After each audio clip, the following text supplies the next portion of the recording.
hope you're all well and having a good weekend. So we're on to the closed fly stitch. I've got my instructions here and I've also got Philippa's video because when we were doing the crewel stem stitch I found it so useful having the video there as well as the instructions whilst I was doing it.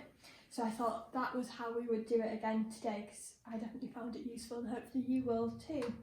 So I'm going to put the first stitch in as the instructions say. So we're going to come up here.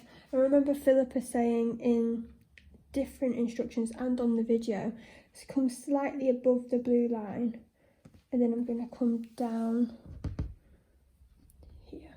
And I know that I can have that straight like that. So I'm going to watch the video now.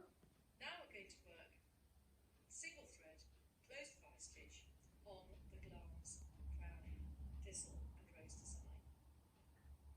I'm using a single thread because these delicate little leaves look beautiful when they change colour. So I'm going to cast on and secure my thread by leaving a knot in the top and using 3 little stitches up beyond the tip of a leaf. And these almond-shaped leaves are ideal for this. Come up beyond the tip and go down at the top of the vein. So you're making one straight stitch as the foundation stitch, and then move that stitch slightly out of the way and come up at the top of the line of the actual marked leaf. Leave a loop hanging down and go down at the opposite line.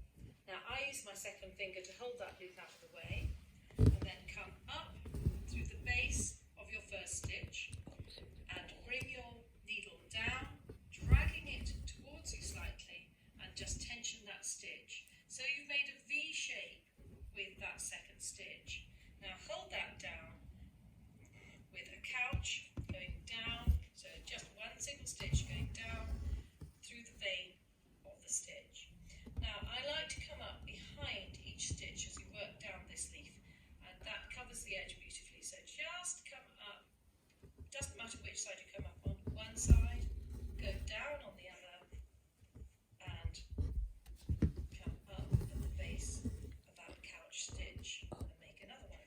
These couch stitches look like vertebrae down the middle, they should show, so make them about 1/8 of an inch long. Okay, Keep up that side, I'm going down the other, and like Philippa I'm going to use my second finger and then come up by this couch stitch and then down like so, and then come up and down.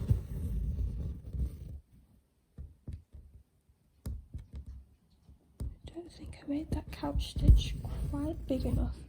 Philip said on the video, and it's in the instructions, keep the couching stitches not less than 1/8 inch long to keep the angle of the stitches in a V. So there we go. Down. So we're gonna go. One thing I've noticed already is that on the cuckoo, when I did this stitch, the closed fly, I had a lot of gaps in it, and I think that was what Philippa meant when she said it was quite open.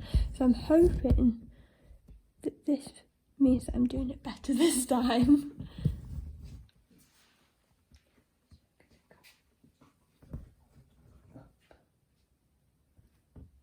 Up and down.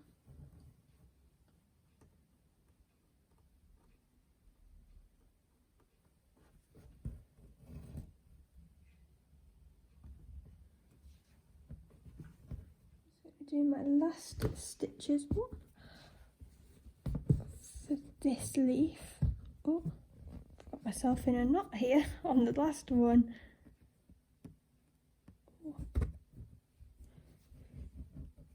I just spaced that out next. Come down. You can just see that couch stitch there, like that. So that's the first of the leaves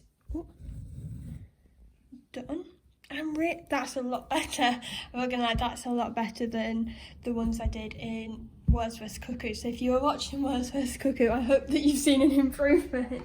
So I'm gonna finish off the rest of these, and I will show you the finished kind of leaf bit on Monday. And on Monday we'll be moving on to doing our first bunny rabbit.